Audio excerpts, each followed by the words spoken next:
নমস্কার, 7 নিউজ নেটওয়ার্কে আপনাদের স্বাগত। বিদ্যুৎ চুরির অপরাধে এবার গ্রেপ্তার করা হলো তৃণমূল পঞ্চায়েত সদস্যার স্বামীকে।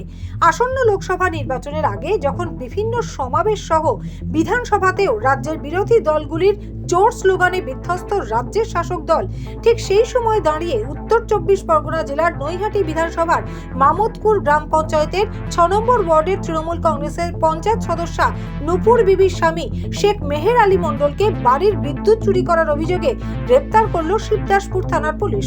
তার বিরুদ্ধে 125(1) A&B West Bengal electricity act 2003 ধারায় কেস রুজু করা হয়েছে। অভিযুক্তকে এদিন ব্যারাকপুর আদালতে পাঠানো হয়েছে। ঘটনাটি নিয়ে মুখে কুলুপ এঁটেছেন স্থানীয় তৃণমূল নেতৃত্ব।